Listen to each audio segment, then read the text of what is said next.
Membedah PKI lama dengan PKI hari ini, PKI Gaya Baru, oleh Anton Permana dari Tanhana Dharma Manggrafa Institute.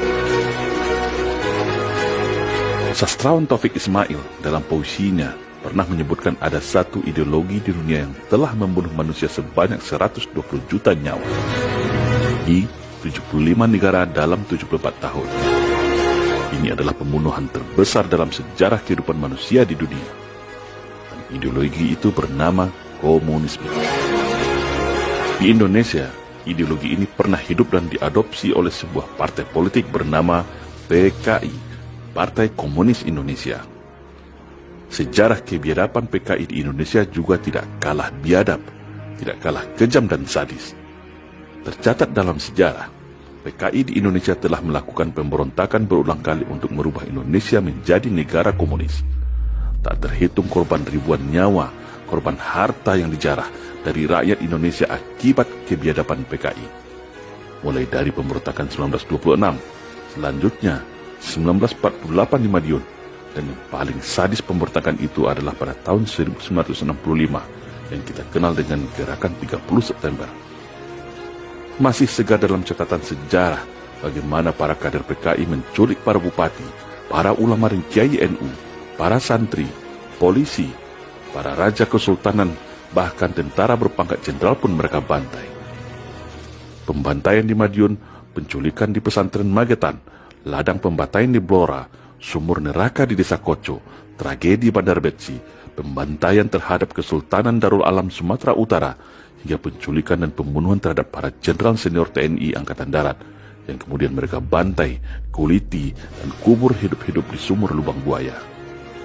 Banyak lagi tak terhitung deretan kekejaman PKI yang sungguh di luar batas rasa kemanusiaan. Kepada Masyumi, pada PII, kepada tokoh ulama Muhammadiyah, Persis, bahkan juga tokoh agama lainnya. PKI ini tidak peduli dan mengenal agama, karena mereka anti Tuhan dan benci terhadap agama. PKI lama juga dengan piawai menembus istana, menguasai pusat kekuasaan era Soekarno, sehingga leluasa melakukan agitasi, fitnah sesat dan adu domba sesama anak bangsa. Hingga meletuslah berbagai macam perang saudara, seperti DITII, PRRI, Parmesta, termasuk Ganyang Malaysia. Di mana semua itu disadari di kemudian hari, ternyata hanyalah trik licik PKI untuk menguras energi bangsa Indonesia yang baru berdiri, melumpuhkan para tokoh sentral pejuang dan singa Nusantara dengan adu domba perang saudara.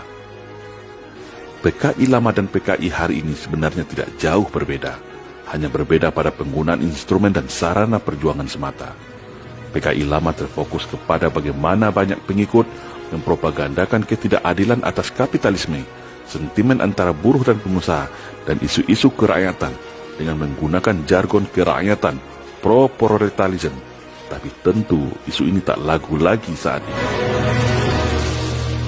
PKI hari ini lebih fokus kepada bagaimana masuk ke dalam sistem pemerintahan, menyusup ke dalam partai politik, ormas-ormas besar, menguasai media massa utama, sendi-sendi negara, menyebar dan meracuni pemikiran para anak bangsa dengan pemikiran ala PKI, yaitu menjadikan agama adalah ancaman dan musuh negara, menjadikan Islam dan TNI seolah momok yang menakutkan dan mesti dijauhkan dari kehidupan dan kekuasaan negara. Dan yang utama adalah memanfaatkan dukungan penuh bantuan ekonomi, sogokan uang, modal politik, pangkat jabatan sebagai instrumen infiltrasi menguasai pusat kekuasaan. Namun, PKI hari ini juga manusia biasa loh guys. PKI hari ini ternyata juga makan bakso, makan ayam penyet, dan juga makan steak dan pizza. Karena mereka juga terpecah ke dalam 4 faksi, yaitu 1. PKI radikal, para kader PKI yang ideologis sejati, militan, keturunan langsung para gembong PKI yang haus akan pembalasan dendam, serta begitu ingin secepatnya merubah Indonesia menjadi negara komunis. PKI radikal ini sudah siap tempur untuk membalaskan dendam orang tuanya yang berhasil ditumpas oleh TNI bersama komponen rakyat Indonesia, khususnya umat Islam. 2. PKI oportunis, yaitu para kader PKI yang harus ikut dan jadi kader PKI hanya mengejar pangkat dan jabatan. Mereka yang maniak dan rakus akan kenikmatan fasilitas kekuasaan. Uji loyalitasnya untuk dapat jabatan adalah berupa membuat kebijakan dan statement yang menyeleneh melecehkan Islam dan merusak kebinekaan. Namun, PKI oportunis ini tidak terlalu militan, karena sejatinya mereka ini hanyalah para kelompok oportunis mencari keuntungan sesaat, yang penting dapat jabatan. Seandainya PKI gaya baru ini tumbang dan kalah lagi, pasti mereka inilah yang paling duluan kabur dan jadi pengkhianat. Yang ketiga, PKI borjuis, yaitu para pengikut PKI yang nebeng asik dengan ideologi PKI, yaitu mereka dari kelompok liberal, kelompok sekuler, para pemuja kebebasan, para bencong, kelompok LGBT, dan juga para kalangan borjuis yang ingin hidup enak tapi sebenarnya miskin. Bergabung jadi antek-antek PKI adalah solusi mencari makan yang enak bagi mereka, yaitu para buzzer, para influencer tak bermoral, atau bisa juga para artis, tokoh-tokoh yang menjual harga dirinya demi mendapatkan fasilitas dan perlindungan kekuasaan PKI. Yang keempat, PKI garis serong, bukan garis lurus ya guys, karena PKI tak ada yang lurus, yaitu para anak-anak dan kader PKI yang sebenarnya tidak setuju untuk mencoba kembali merubah Indonesia menjadi negara komunis. Karena mereka masih traumatik akan masa lalu mereka. Bagaimana orang tua mereka dikejar-kejar, ditangkap, bahkan dihukum dengan hukuman mati, dipenjara seumur hidup, dan tidak boleh jadi pegawai negeri. Faksi PKI garis serong ini sadar bahwa sebenarnya kondisi anak-anak PKI hari ini sudah lebih dari cukup, sudah mulai hidup normal dan berdampingan kembali dengan rakyat sejak pasca reformasi. Bahkan sudah banyak yang jadi pejabat, kepala daerah, hingga masuk istana. Faksi ini takut seandainya rencana revolusi mengganti Indonesia menjadi negara komunis akan gagal kembali. Mereka tentu akan berhadapan dengan rakyat beserta TNI yang sudah siaga dan sudah sama-sama tahu posisinya. Ini akan berbahaya bagi kehidupan mereka yang sudah mulai enak menikmati kekuasaan.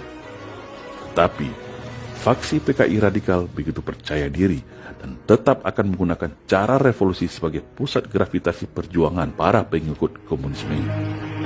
Di dalam kajian analisis ancaman TNI Angkatan Darat pada tahun 2016 yang lalu, dalam metode Facebound of Threat, skor ancaman kebangkitan PKI ini adalah 16,5 alias high atau tinggi.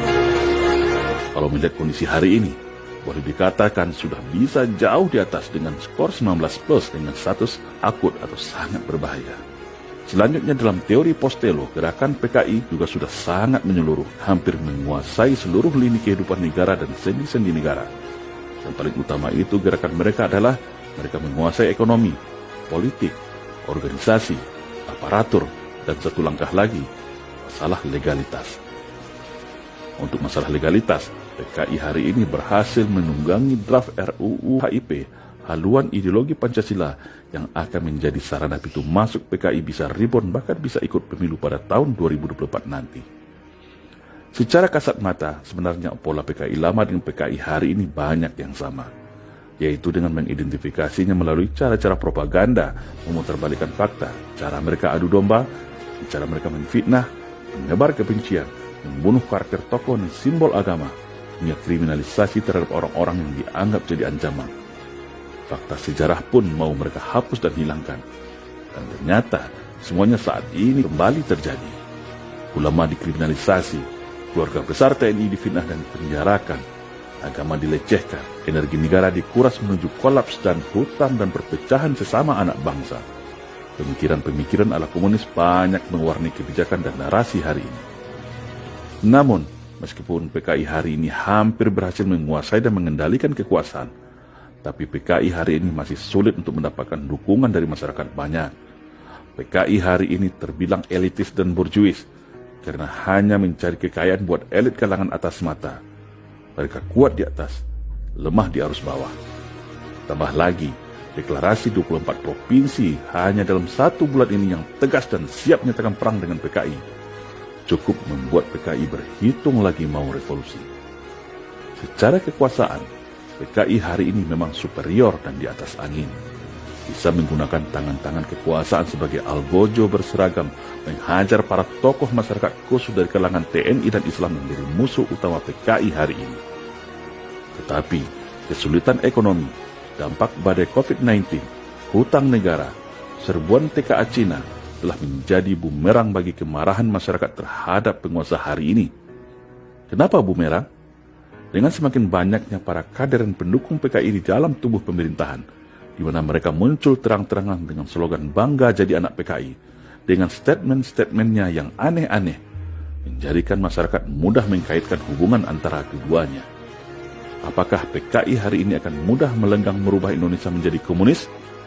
Belum tentu, karena PKI hari ini terlalu manja bergantung kepada kekuasaan dan dukungan Cina komunis. Padahal, semua itu tidak jaminan. Semuanya bisa berbalik arah kapan saja.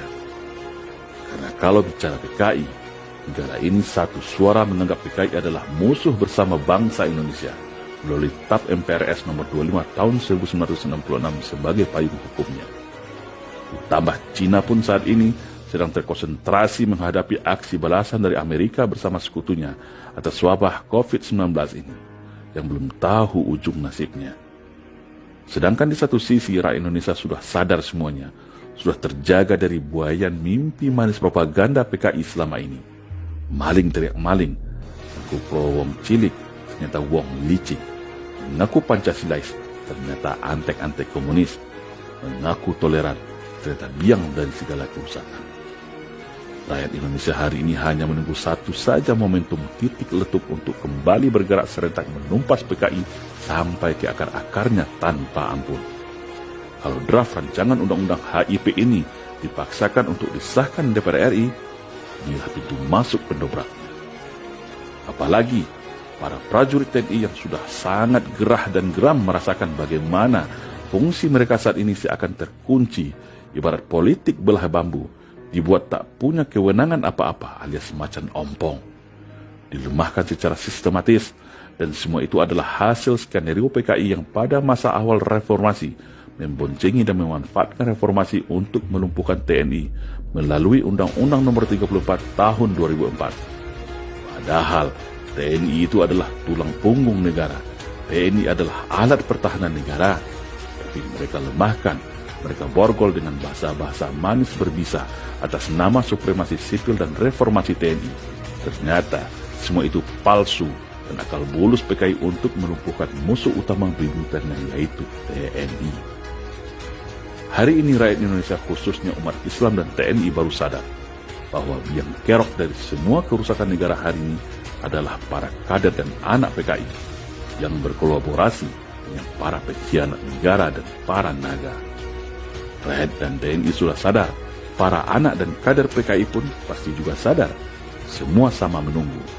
Dan bagaimana dengan kita? Ikut berjuang selamatkan negara dari ancaman komunis, atau mau ke depannya jadi budak dan korban komunis? Jawabannya ada pada diri kita masing-masing. Waspadalah dan bersiap siagalah.